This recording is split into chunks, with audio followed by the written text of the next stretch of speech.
Last nights have been just spirit-filled. The first night, he talked about do not be conformed to the patterns of this world. What happens when you conform?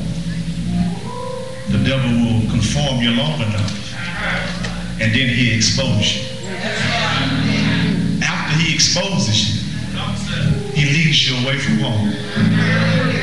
And then you'll find yourself in some dead situation. The second night, he said, can you hear me now? Oftentimes, after we conform, we can no longer hear God. But he said, be ye transformed by the renewing of your mind. Now, when you conform, you do it from the outside in. But when you transform, you do it from the inside out. So many of us are conforming. We are all dressed up and we look churchy. But we haven't transformed ourselves. And we wonder why we cannot hear God. You have to be in position to hear what God has to say. And my friend tonight, I don't know what he's preaching tonight, but I heard him in the bed next to me. He was talking about the Jericho walls. And I just believe somebody in here needs some walls to come down. It might be depression. It might be poverty. And if you please stand to your feet, I'm praying to you on this third night of revival. From the New Hope Community Church, all the way from Houston, Texas, under the leadership of Dr. Ethan Oldtree Sr., my brother and my friend, Minister Paul Cain Jr.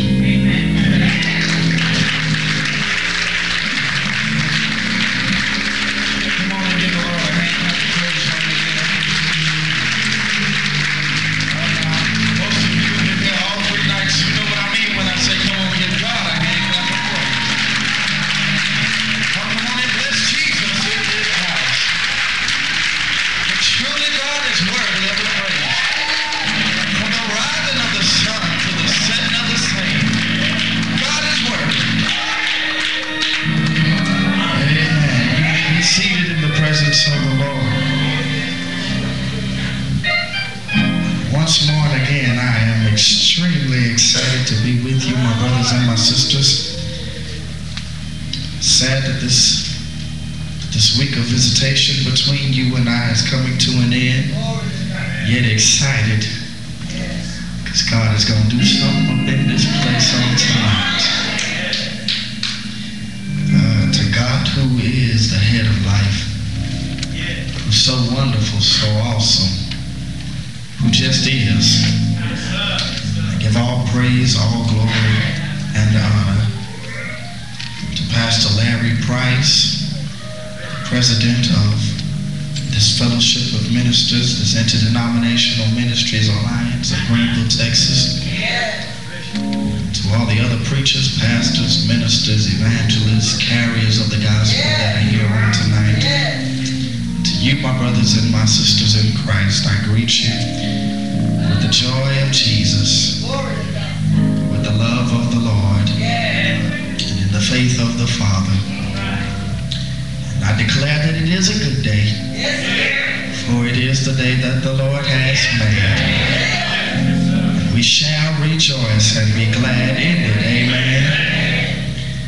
To the host pastor of this church, whom I had not recognized until this point, Reverend Carrie Duffy, I thank him in his absence for entrusting this fellowship, who has entrusted me with such a responsibility as to address the youth of Greenville, Texas, and those of you who have come out to support. Amen. Why don't we just give them a hand clap of praise?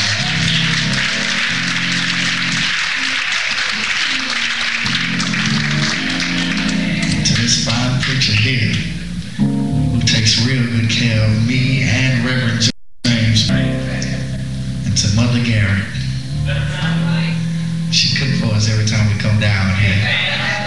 And I kind of adopted her as my grandmother. too.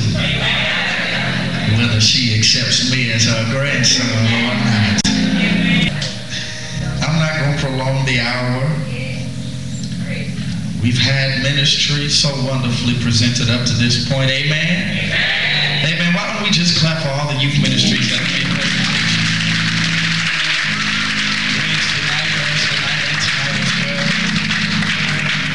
All the participants who participated on this program thus far, I'm grateful to you for setting the atmosphere as such. Amen? I won't prolong the hour as stated. If you'll stand with me,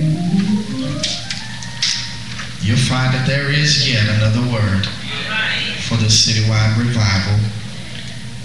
It's found tonight in the book of Joshua, the 6th chapter.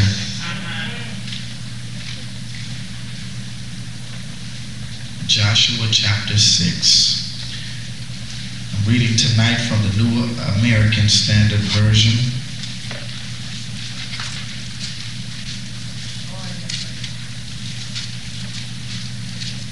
It's in the Old Testament. Genesis, Exodus, Leviticus, Numbers, Deuteronomy, Joshua. Right after the books of law. Joshua.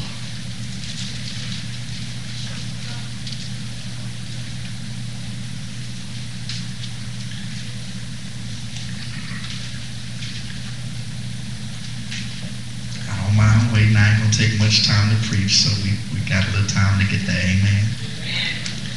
Amen.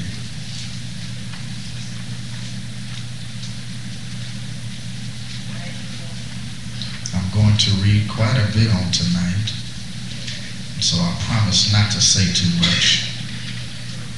Amen. Joshua the 6th chapter, beginning therein, you'll find Cain in.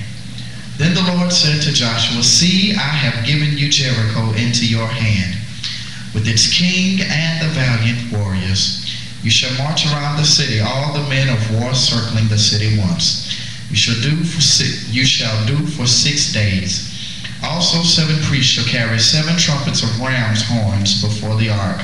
Then on the 7th day you shall march around the city 7 times.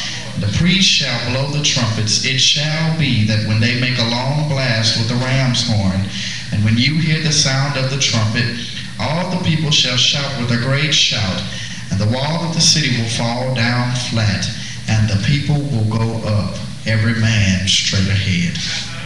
Let me read it one more time for confirmation. It says, beginning at the 6th chapter of Joshua, these words. Now Jericho was tightly shut because of the sons of Israel. No one went out and no one came in. Then the Lord said to Joshua, see, I've given you Jericho into your hand, with its king and the valiant warriors. You shall march around the city, all the men of war circling the city once. You shall do for 6 days. Also 7 priests shall carry 7 trumpets of ram's horns before the ark. Then on the 7th day you shall march around the city 7 times. The priests shall blow the trumpets. It shall be that when they make a long blast with the ram's horn, and when you hear the sound of the trumpet, all of the people shall shout with a great shout, and the wall of the city will fall down flat, and the people will go up, every man straight ahead. As you take your seats on tonight, I'd like to speak to you briefly from the subject, I've got a victory. Why don't you turn to your neighbor and say, neighbor, I've got the victory. Now why don't you look at another neighbor and say, neighbor, I've got the victory. Now look at somebody that ain't sitting next to you and say, I've got, oh come on now, you got to say it like you mean it, I've got the victory. Now before I even get into the things, why don't you come on and just give God a praise like you've got the victory. Oh come on, bless the Lord out in here like you've got the victory. Now understand that in order to have the victory, you've got to have a struggle or a fight before your eyes. But you already know, before I